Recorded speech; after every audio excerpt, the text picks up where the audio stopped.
છોટાઉદેપુર નગરપાલિકાના ભાજપના સત્તાધીશોએ છોટાઉદેપુરમાં ચાલતા ગેરકાયદે રેતી ખનનના વિરોધમાં કલેક્ટરને આવેદનપત્ર આપ્યું. આ ગેરકાયદેસર પ્રવૃત્તિને કારણે શહેરમાં પાણીનું ગંભીર સંકટ સર્જાયું હોવાના દાવા સાથે નગરપાલિકાના પ્રમુખ, ઉપપ્રમુખ અને કારોબારી અધ્યક્ષની અધ્યક્ષતામાં તમામ સભ્યોએ જિલ્લા કલેક્ટરને આવેદનપત્ર પાઠવ્યું. જેમાં નગરપાલિકાના સભ્યોએ આરોપ લગાવ્યો કે નગરપાલિકાના વારીગૃહ, રંગપુર નાકા અને ફતેપુર વિસ્તારમાં આવેલા પાણીના વોટર વર્કર્સની આસપાસ ખનીજ માફિયાઓ બેફામ રેતીનું ખનન કરે છે. વારંવારની રજૂઆત છતાં પ્રવૃત્તિ અટકતી નથી અને જેના કારણે પાણીના સ્તરમાં નોંધપાત્ર ઘટાડો થવા સાથે વોટર વર્કર્સને પણ નુકસાન પહોંચી રહ્યું છે. તો આ સાથે રેતી ખનનના કારણે નગરપાલિકાએ હાફેશ્વર યોજનામાંથી વેચાતું પાણી લેવાની ફરજ પડી છે. જો સ્થિતિ આવીને આવી રહેશે તો આગામી દિવસોમાં શહેરમાં પાણીની સમસ્યા ઉભી થશે.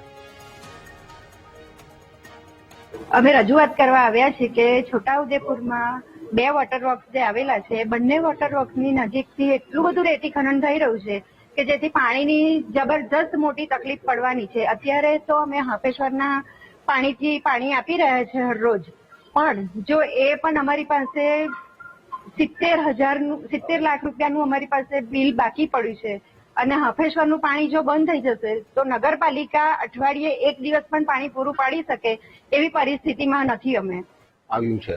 છોટાઉદેપુર નગરની આજની તારીખની અંદર પાણીના લીધે જે સમસ્યા ઊભી થવાની છે એના માટે મેડમને આજે અમે જાણકાર કર્યા છે. છોટાઉદેપુર નગરમાં આ રેતી ખનન જો બંધ ના થાય, અમારા જે છોટાઉદેપુર નગરપાલિકાના વોટરવર્ક્સ, ફતેપુરાનું વોટરવર્ક્સ અને અહીં અલીરાજપુર નાકા પર જે વોટરવર્ક્સ છે એની આજુબાજુ જો 1 કિલોમીટર સુધી રેતી ખનન બંધ ના થાય તો અઠવાડિયામાં 1 દિવસે પાણી આપવાનું આવે નગરમાં એવી પોઝિશન ઊભી થશે. છોટાઉદેપુર નગરપાલિકાના સત્તાધીશો દ્વારા રજૂઆત કરવામાં આવી છે કે જેમના સિંચાઈના કુવાઓ છે એની આસપાસ સતત ખનન થઈ રહ્યું છે.